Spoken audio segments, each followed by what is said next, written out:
Saat ini, semua orang sedang memantau kapal. Mereka sedang memperhatikan berita utama. Mereka sedang memperhatikan pernyataan-pernyataan yang datang dari Washington, Teheran, dan Pakistan. Dan kebanyakan orang berpikir bahwa ini tentang sebuah negosiasi. Ada sedikit negosiasi, tapi bukan itu inti dari semua ini. Ini adalah sebuah ujian. Ujian kemauan, ujian ketahanan, ujian siapa yang memahami permainannya dan siapa yang tidak. Karena pertanyaan yang mendasari semua yang kita lihat sekarang sebenarnya sangat-sangat sederhana. Siapa yang akan mengalah lebih dulu? Apakah yang akan mengalah lebih dulu? Rezim Teheran atau Presiden Trump, Presiden Amerika Serikat? Sekarang, jika Anda tidak memahami bagaimana cara berpikir Iran, Anda tidak akan bisa memahami proses ini atau bagaimana semuanya berjalan. Ini bukan hanya soal politik. Ini bukan hanya soal strategi. Ini kembali ke dua akar yang dalam yang harus kita telusuri, yaitu seni bernegara Persia dan doktrin Syiah. Jika Anda menggabungkan kedua hal ini, maka akan menghasilkan sesuatu yang sangat-sangat spesifik.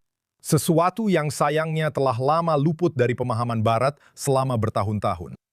Kesabaran sebagai senjata. Ada pepatah Persia, keruhkan airnya, dan kamu akan bisa menangkap ikannya. Keruhkan airnya, dan ikan-ikan tidak tahu harus kemana. Mereka melambat, dan kamu bisa menangkap ikan yang kamu inginkan. Apa artinya itu? Itu berarti membiarkan situasi berlarut-larut, samarkan niatmu, lelahkan lawanmu. Dan kemudian saat mereka lelah, kamu ambil apa yang kamu inginkan. Ini bukan sekedar metafora. Ini adalah strategi operasional Iran. Kita sedang melihatnya terjadi sekarang. Iran tidak bernegosiasi untuk mencapai kesepakatan. Iran bernegosiasi untuk mengubah kesepakatan dengan cara bertahan lebih lama dari Anda. Sekarang, untuk menjalankan strategi itu, rezim Iran, rezim teror Iran, membutuhkan dua hal. Mereka perlu bertahan hidup dan membutuhkan daya tawar yang bisa digunakan selama bertahan untuk melemahkan lawannya. Jika mereka kehilangan salah satu dari itu, seluruh sistem yang mereka andalkan akan runtuh. Jadi, dari mana daya tawar mereka berasal? Sumber daya tawar pertama Iran cukup sederhana. Kita sudah pernah membahasnya sebelumnya, itu adalah energi. Kamu mengganggu Selat Hormuz. Kamu mengganggu pelayaran. Harga minyak melonjak dan segala sesuatu menjadi lebih mahal. Dan tiba-tiba, Eropa yang hampir tidak terlibat sama sekali sampai saat ini dan belum menanggapi tuntutan Amerika Serikat. Dan ada contoh seperti Spanyol dan negara-negara lain yang bahkan menolak mengizinkan Amerika Serikat menggunakan wilayah udara mereka, kini berada di bawah tekanan. Eropa sedang berada di bawah tekanan. Pasar Eropa sedang berada di bawah tekanan. Politisi Eropa juga berada di bawah tekanan karena harga secangkir kopi kita, TV layar datar, semua harga sedang naik. Dan yang paling penting, saat Anda mampir ke pom bensin untuk mengisi bahan bakar mobil Anda bisa melihat angka di meteran terus bertambah. Wah, mengisi tangki ini mahal sekali. Dan meskipun Amerika Serikat relatif terlindungi, artinya mereka mendapatkan minyak dari dalam negeri, guncangan pada sistem ini juga telah menaikkan harga minyak di Amerika Serikat. Dan tekanan itu kembali mengalir ke Washington, kembali ke Presiden Amerika Serikat. Sekarang, inilah masalah bagi Iran. Saat ini, Presiden Trump tampaknya tidak terlalu khawatir karena Amerika Serikat, seperti yang baru saja kita katakan, kurang rentan dibandingkan Eropa. Dan karena dia memahami sesuatu yang sangat-sangat penting. Kesulitan jangka pendek bisa ditoleransi, dan faktanya itu sedang ditoleransi. Amerika Serikat tetap berfungsi. Namun, kerugian strategis jangka panjang tidak bisa ditoleransi. Artinya, jika Iran memiliki kemampuan nuklir dan mengancam Selat Hormuz dengan kemampuan nuklir, atau Israel, atau Arab Saudi, atau Uni Emirat Arab, semua sekutu Amerika Serikat, maka itu akan memengaruhi Amerika Serikat. Dan jika mereka memiliki kemampuan nuklir untuk mengamankan Selat Hormuz, itu berarti apapun situasinya, bahkan jika Iran dan Tiongkok memutuskan untuk menyerang Taiwan dan mengganggu industri mereka, tidak ada yang akan bisa menghentikan aliran minyak dari Selat Hormuz untuk mendukung ambisi imperialis Tiongkok karena mereka memiliki senjata nuklir. Dan itu bisa berdampak langsung ke Washington DC. Tuas kedua Iran adalah waktu. Dan mereka melihat kalender. Mereka memperhatikan sistem politik Amerika Serikat. Dan mereka bertanya, bisakah kita memperpanjang ini sampai Trump mendapat tekanan dari partainya sendiri karena pemilu paruh waktu? Itulah taruhan mereka. Sekarang, Trump mungkin memikirkan dua hal. Entah Kongres memang sudah buntu, jadi sebaiknya saya bertindak sekarang dan mungkin tidak akan banyak berubah. Tanpa Kongres yang berfungsi, saya akan lebih banyak mengandalkan kebijakan luar negeri yang ada di tangan saya sendiri, atau dia mungkin akan bertaruh habis-habisan untuk mencoba mendapatkan hasil yang menentukan dan membentuk lanskap politik di masa depan. Tapi Iran bertaruh pada waktu. Mereka selalu bertaruh pada waktu.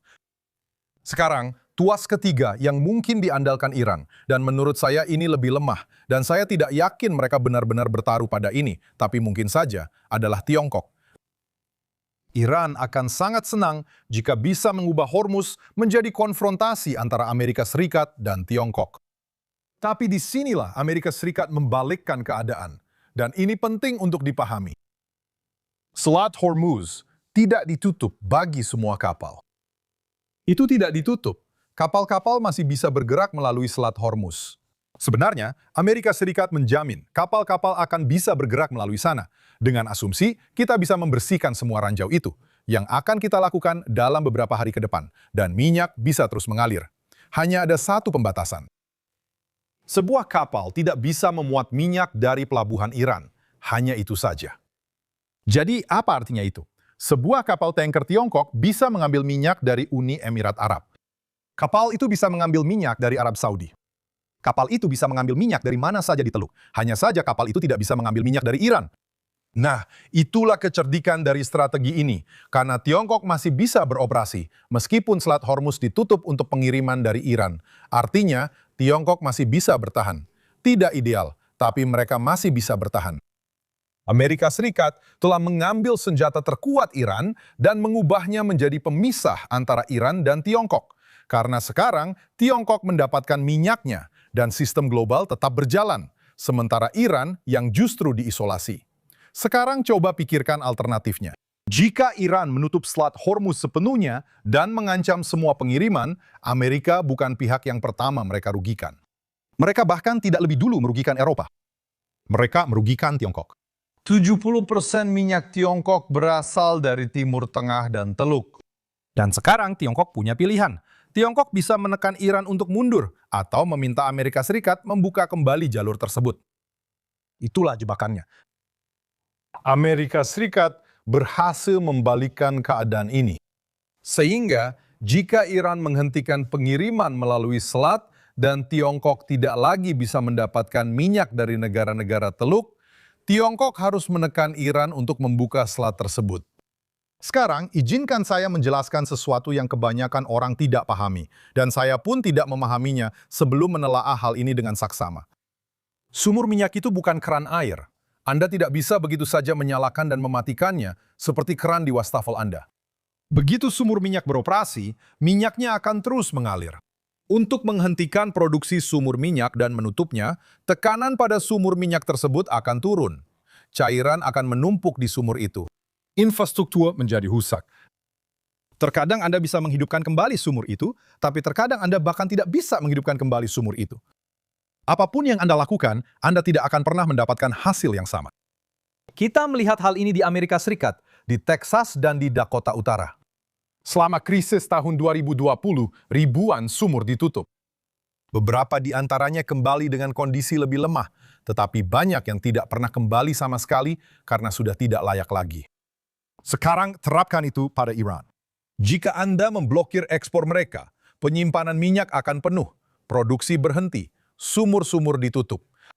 Dan sekarang Anda tidak hanya menghantam ekonomi Iran hari ini, Anda juga menghancurkan kapasitas masa depan Iran sebagai penyedia minyak. Ini adalah kerusakan jangka panjang. Ini bukan sanksi. Ini adalah pencekikan ekonomi terhadap rezim teror Iran seiring waktu. Dan sementara semua ini terjadi, sementara semua pencekikan ini sedang berlangsung sekarang, karena Iran tidak bisa menyalurkan minyaknya dan gudang-gudangnya penuh, negosiasi masih berlangsung. Untuk memahami lebih lanjut tentang hal ini, omong-omong produksi minyak, jika Anda bisa berbahasa Ibrani dan dapat mendengarkan dalam bahasa Ibrani, ada podcast luar biasa karya Nitzan David Fuchs yang membahasnya secara mendalam yang disebut Miskaka Gadol, permainan besar. Jadi, apa yang kita lihat sedang terjadi di depan kita? Lebih banyak aset dari Amerika Serikat sedang bergerak ke wilayah ini. Gugus tempur kapal induk, seperti gugus tempur kapal induk Bush, pasukan amfibi, dan penumpukan logistik besar-besaran terus berlanjut ke Timur Tengah. Ini bukan sesuatu yang statis. Ini adalah dua jalur yang terjadi secara bersamaan, diplomasi dan kekuatan. Dan keduanya berjalan pada waktu yang sama persis. Bahkan ada banyak laporan bahwa ada ratusan penerbangan yang berlangsung di wilayah udara Iran. Kemungkinan besar mencari tahu apa yang akan dihadapi oleh invasi darat. Karena jika invasi darat benar-benar terjadi, akan ada dukungan udara besar-besaran sebelum pasukan Amerika Serikat menginjakkan kaki di tanah itu. Jadi semua ini sedang berlangsung. Satu sisi mengarah ke negosiasi, dan sisi lainnya membangun kekuatan jika negosiasi itu tidak membuahkan hasil. Inilah yang terus dituntut oleh Amerika Serikat dan Israel hingga hari ini, yaitu tanpa pengayaan sama sekali dan pembongkaran total program nuklir Iran, yang hingga saat ini Iran menolak untuk melakukannya. Sekarang mari kita bicara tentang Pakistan. Pembicaraan seharusnya akan dilanjutkan, mungkin di Islamabad, mungkin di tempat lain. Tapi bahkan Trump pun menjaga situasinya tetap cair. Dan itu memberitahu kita sesuatu. Jalur untuk negosiasi masih terbuka. Tapi seperti yang saya sebutkan, dia sedang memperkuat pasukannya yang menunjukkan bahwa tidak ada yang sudah pasti. Semua orang yang mengatakan bahwa semuanya akan berantakan dan mengklaim bahwa Amerika Serikat mundur. Dan mereka terus mengatakan bahwa apapun yang dilakukan Amerika Serikat itu adalah ulah New York Times, CNN, Haaretz, dan Israel yang terus-menerus mencoba menampilkan kelemahan. Dia mundur, dia tidak mendapatkan apa yang dia inginkan. Ini sebuah kegagalan. Itu tidak benar. Ini adalah keberhasilan besar. Dan dia tidak mundur. Apa yang diminta Amerika Serikat? Mereka tidak mencari kesepakatan kecil. Kita baru saja mendengar kemarin, Marco Rubio dan Wakil Presiden Vance mengatakan dia bahkan tidak mencari kesepakatan parsial. Dia mencari kesepakatan besar, pembongkaran total program pengayaan, menghilangkan uranium yang sudah diperkaya, dan sebagai gantinya, kesepakatan menyeluruh. Integrasi ekonomi untuk Iran yang baru, kemakmuran untuk Iran yang baru, dan jalan kembali ke dunia internasional. Itulah tawarannya. Tapi inilah masalahnya. Bagi Iran, menyerahkan uranium yang telah diperkaya berarti melepaskan daya tawar mereka. Dan jika mereka kehilangan daya tawar itu, mereka kehilangan kemampuan untuk bertahan dalam jangka panjang. Jadi, kembali ke peribahasa mereka sedang mengulur waktu. Mereka sedang menunda-nunda. Mereka mencoba membuat keadaan menjadi tidak jelas, karena itulah yang biasa mereka lakukan. Dan di dalam Iran, apa yang dilakukan rezim di dalam Iran? Rezim sedang melakukan sesuatu yang sangat spesifik. Mereka tahu mereka tidak bisa menyakiti Israel. Mereka tidak bisa menyakiti Amerika Serikat. Satu-satunya hal yang bisa mereka lakukan adalah meyakinkan rakyatnya yang hidup dalam blokade informasi total bahwa rezim masih kuat. Mereka tidak melihat apa yang kamu dan aku lihat. Mereka tidak menonton podcast ini. Mereka tidak punya akses ke media. Mereka dibanjiri propaganda setiap hari. Mereka diberitahu bahwa rezim sedang menang. Dan kita sudah pernah melihat ini sebelumnya, karena selama operasi sebelumnya di bulan Juni, mereka mengatakan hal yang sama kepada rakyat mereka. Dan butuh waktu berbulan-bulan sampai rakyat Iran menyadari kenyataannya. Bahkan butuh 6 bulan antara akhir kampanye yang sukses di bulan Juni sampai rakyat Iran turun ke jalan pada bulan Januari, karena mereka butuh waktu untuk memahami bahwa rezim tersebut telah sangat dilemahkan. Lihat apa yang terjadi sekarang. Hampir 10.000 pejuang IRGC tampaknya telah dieliminasi. Gudang-gudang mereka telah dihancurkan. Kapasitas pembangunan dan produksi rudal balistik mereka juga telah dihancurkan. Jadi kita kembali ke pertanyaan utama. Siapa yang mundur duluan? Apakah Iran akan datang ke meja perundingan dan mengalah? Saya rasa itu sangat-sangat tidak mungkin, karena strategi mereka adalah bertahan hidup. Atau apakah Presiden Trump akan melangkah lebih jauh? Jika ini meningkat, ada beberapa opsi. Terus mencekik ekonomi mereka, mempertahankan tekanan melalui Selat Hormuz, menyita aset strategis mereka seperti Kars, dan juga aset-aset lain yang sudah kita bicarakan di minggu-minggu sebelumnya. Dan meningkatkan tekanan internal pada rezim dengan memastikan bahwa orang-orang tersebut mendapatkan akses ke berita. Ini bukan teori. Inilah yang sedang dipersiapkan saat ini. Dan inilah inti dari semua ini. Jika Iran mundur lebih dulu, Trump mendapatkan kemenangan bersejarah. Jika Trump mundur lebih dulu, dan Iran tetap mempertahankan uranium yang telah diperkaya, ini akan menjadi perang yang penting dan membuat Iran mengalami kemunduran. Tapi ini bukan kemenangan bersejarah. Dan itu juga berarti rezim tetap bertahan, ancaman tetap ada, dan mereka tetap memiliki pengaruh. Dan bagaimanapun, ini dikemas, ini bukan kemenangan penuh. Sekarang saya ingin mengatakan sesuatu yang penting menurut saya untuk banyak dari kita. Minggu ini, pada hari peringatan Holocaust, Perdana Menteri Netanyahu berbicara tentang sesuatu yang benar-benar mendalam. Bahwa untuk pertama kalinya dalam 2000 tahun, bangsa Yahudi tidak lagi menunggu. Kita benar-benar bertindak. Ini adalah tahun 1936, 37, 38, dan 39. Dan kita melihat ancaman yang mulai muncul di Cakrawala. Tapi kali ini, kita bertindak lebih dulu. Kita sedang membela diri. Kita menentukan nasib kita sendiri. Dan dengan bantuan Tuhan, kita menyerang mereka yang ingin menghancurkan kita sebelum mereka bisa bertindak. Mari kita mundur selangkah dan pikirkan tentang hal ini. Selama 2000 tahun, orang-orang Yahudi hidup dalam pengasingan dan penganiayaan. Kita tidak berdaya. Dan sekarang, pasukan pertahanan Israel, para tentara kita, serta tekad rakyat Israel dan para pemimpin kita siap untuk bertindak. Ini bukanlah suatu hal yang normal secara historis. Ini adalah sesuatu yang bersejarah dan tidak boleh dianggap remeh. Itulah sebabnya musuh-musuh kita sangat marah. Itulah sebabnya musuh-musuh kita mencoba memutarbalikkan hal ini. Sama seperti beberapa hari yang lalu. Dan ketika saya berdebat dengan Mehdi Hasan membuat sebuah klaim. Dia mencoba memutarbalikkan segalanya. Dia mencoba mengalihkan pembicaraan dari program nuklir Iran ke fakta bahwa Israel, menurut laporan asing, mungkin memiliki senjata nuklir. Ini adalah obsesinya. Dia membuat klaim bahwa Israel terikat oleh resolusi Dewan Keamanan Perserikatan Bangsa-Bangsa nomor 487. Itu tidak benar. Resolusi 487. Dan ini penting untuk kita semua ketahui. Bukanlah resolusi bab 7. Hanya resolusi bab 7, Perserikatan Bangsa-Bangsa yang bersifat mengikat dan dapat ditegakkan. Tidak ada resolusi nuklir bab 7 terhadap Israel, tetapi ada terhadap Iran. Dan itu penting, karena fakta itu penting. Dan kita bisa melihat musuh-musuh Israel mencoba memutarbalikkan fakta-fakta itu dan mengarahkan argumen ini.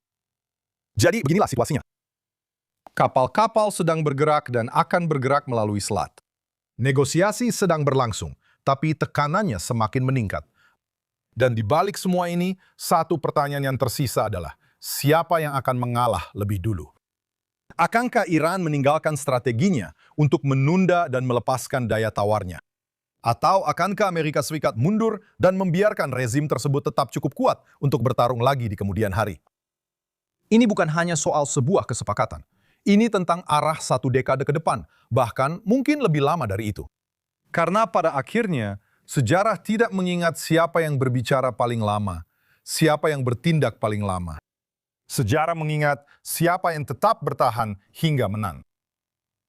Kita benar-benar sedang berada di masa-masa yang menentukan di Timur Tengah bagi Israel, bagi Amerika Serikat, dan saya rasa bisa dikatakan juga secara global. Terima kasih telah bergabung bersama saya di podcast True East ini.